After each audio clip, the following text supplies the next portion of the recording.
오늘은 5월 15일자 생명의 삶 반석에서 물을 내신 진정한 공급자란 제목으로 함께 말씀의 은혜를 나누기 원합니다. 출애굽기 14장에서 홍해를 건넌 이스라엘 백성들은 하나님의 인도하심을 따라서 광야길을 걷기 시작했습니다. 그런데 이스라엘 백성들이 단순히 장정들만 있었던 것이 아니라 어린아이에서 시작해서 정말 노인에 이르기까지 정말 다양한 연령대의 많은 사람들이 광야를 걷다 보니까 그 길이 쉽지가 않았죠. 하나님이 인도하신 길은 광야길이었습니다. 그 많은 인원들이 정말 좋은 대로로 정말 도시길을 걸어도 참 어려울 일인데 물이 없고 먹을 것이 없는 광야길을 걷다 보니까 참 어렵고 힘든 일이었습니다.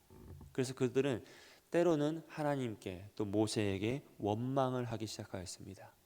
물이 없을 때에는 목말라 죽겠다, 마실 물을 달라라고 원망하였고, 먹을 것이 없는 광야에서는 배고파 죽겠다, 음식을 달라라고 하면서 원망하였습니다. 오늘 본문의 사건 역시 물이 없자 그들이 목말라 죽겠다라고 하면서 모세와 하나님에게 원망을 지속적으로 원망하는 장면이 등장하고 있습니다. 이스라엘의 원망은 단순히 한두 번으로 끝난 것이 아니라 반복적이고 점진적으로 발전하는 모습을 보여줍니다. 그들은 마라에서 쓴물 때문에 원망하였고, 광야에서는 먹을 것 때문에 원망하였고, 오늘 르비딤에 도착해서는 다시 마실 물이 없자 하나님과 모세에게 원망하고 있습니다. 그런데 특이한 것은 이렇게 반복적으로 원망하는 이스라엘의 그 원망을 하나님께서 다 들으시고 그들을 책망하시는 것이 아니라 그들에게 응답하여 주시더라는 거예요. 그들의 원망을 들으시고 책망하실 법도 한데 책망하시는 장면은 단 한 절도 나오지 않고 즉시로 반석을 쳐서 물을 내시고 나뭇가지를 던져 쓴물을 단물로 바꾸시고 만나와 메추라기를 내려 그들을 먹이시고 응답하시더라라는 거죠. 여러분, 아까 앞에서도 말씀드렸던 것처럼 이스라엘의 원망은 단순한 원망을 넘어서 점진적으로 발전합니다. 그 내용적인 측면에서도 하나님에게 불평불만하며 원망하다가 이제 그 믿음에 대한 불신이 시작되었어요. 하나님 우리 죽이려 한다, 불신이 시작되었고, 애굽과 비교하는 불손한 내용마저도 이제 원망에 들어가기 시작해요. 그리고 태도적인 측면에서도 단순히 불평불만하던 태도를 넘어서 이제는 모세를 치겠다라는 장면이 등장하죠. 4절 후반부에 보면 모세는 하나님에게 이렇게 말합니다. 조금 있으면 내게 돌을 던지겠나이다. 지금 그들의 원망과 불평이 돌을 넘어섰다라는 것을 의미하죠. 그럼에도 불구하고 하나님은 이스라엘 백성을 책망하지 않으시고 응답하여 주시더라는 거예요. 이런 하나님의 응답의 모습을 통해서 오늘 우리가 생각해 볼 것은, 하나님을 원망하는 것은 잘못된 것인가? 라는 것을 고민해 보기를 원해요. 또 더 나아가서 하나님을 원망하는 것이 잘못된 것이라면 하나님은 왜 이스라엘 백성들에게 응답하여 주시는가? 라는 것을 함께 살펴보기 원합니다. 먼저 하나님을 원망하는 것이 잘못된 것일까? 라고 한번 생각해 보면요, 광야에서 여러분 한번 상상해 보세요. 어린아이들이 있어요. 젖먹이 어린아이들부터 시작해서 유아기, 청소년기 어린아이들이 있고 정말 큰 노인들, 어른들까지 있어요. 근데 그들을 이끌고 길을 걷는 거죠. 하루길, 이틀길, 한 달, 두 달 걷기 시작해요. 근데 마실 물이 없어요. 먹을 음식이 없습니다. 그들은 애굽에서 나올 때 쫓기듯이 급하게 나왔기 때문에 음식을 많이 준비하지 못했단 말이에요. 그럼 음식 먹은 것도 다 떨어지고 마실 물도 없는 거죠. 태양빛은 뜨겁고 아이들은 울고 어른들은 쓰러져 가는 거예요. 그럼 여러분이 그 가정의 가장이라면, 그 가정을 지키는 보호자라면 마음이 어떡하시겠어요? 얼마나 답답하고 얼마나 막막합니까?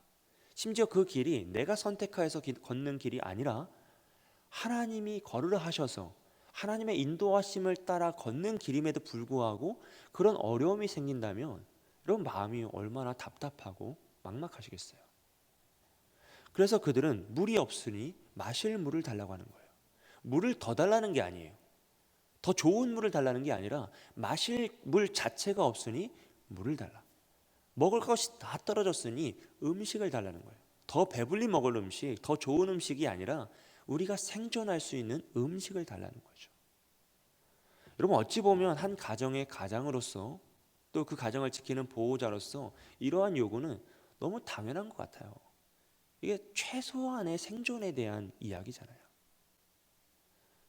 그래서 지금 이 시기에, 이 시기를 잘 생각하셔야 돼요. 이 출애굽 초창기 시기에 이스라엘 백성들이 하나님에게 하는 그 원망과 불평을 너무 미련하고 너무 악하고 나쁘게만 생각하실 필요가 없어요.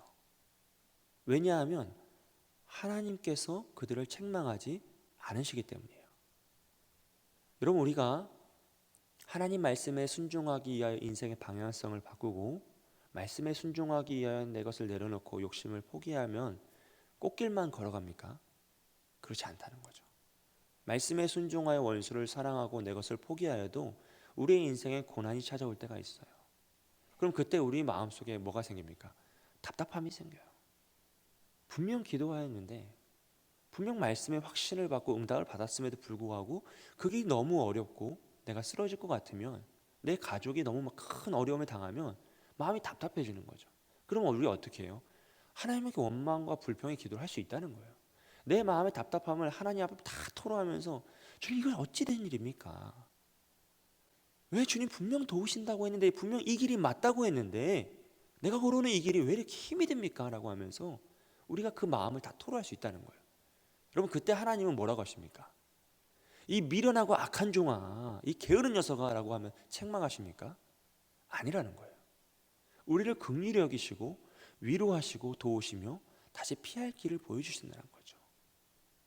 여러분, 하나님이 왜 그렇게 응답하시는지 한번 생각을 해보세요. 자꾸 불평하고 있는 그 이스라엘 백성들에게 하나님은 응답하시면서 이렇게 말씀하세요. 출애굽기 16장 12절입니다. 제가 읽어드릴게요. 내가 이스라엘 자손의 원망함을 들었노라. 그들에게 말하여 이르기를 너희가 해질 때에 고기를 먹고 아침에는 떡으로 배부르리니 내가 여호와 너희의 하나님인 줄 알리라 하라 하시니라. 아멘. 내가 여호와 너희의 하나님인 줄 알리라. 그리고 오늘 17장 7절 후반부에 보면 여호와께서 우리 중에 계신가 안 계신가 하였음이더라 라고 고백하고 계세요. 무슨 말입니까? 여러분, 하나님이 이스라엘의 원망에 책망하지 않으시고 응답하여 주시고 반응하여 주신 이유는 아직 이스라엘 백성들이 어린아이와 같은 자들이기 때문이에요. 그들이 지금 광야 초창기 시절이기 때문에 그들이 하나님이 누구이신지 정확히 모르고, 하나님이 우리와 함께 하시나 함께 하지 않으시나, 떠나시면 어떡하지 두려워하고 걱정하고, 배고파 죽겠는데, 목말라 죽겠는데 하나님 뭐 하실까, 하나님 왜 우리를 도와주지 않으실까, 막 이렇게 전전긍긍하니까 그 어린아이 같은 믿음 때문에 하나님이 그들을 도우시고 가르쳐 주시는 거예요.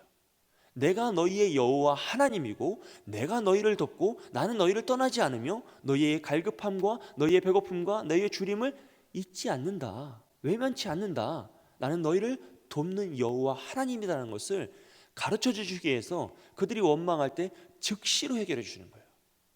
뜸도 들이지 않았어요. 즉시로 해결해 주시면 모든 것을 도와주시다는 거죠. 하지만 여러분, 기억해야 됩니다. 광야의 시절이 우리가 다 아는 것처럼 점점 길어지죠. 조금 더 시간이 흘러요. 그때도 이스라엘 백성들은 지속적으로 원망하였어요. 그래서 하나님이 어떻게 하십니까?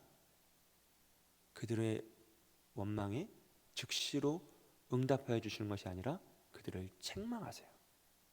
심지어 그들을 심판하시기도 하세요. 왜냐하면 그들이 이제는 깨달아야 할 시기가 되었기 때문이에요. 늘 어린아이여 살 수가 없는 거죠.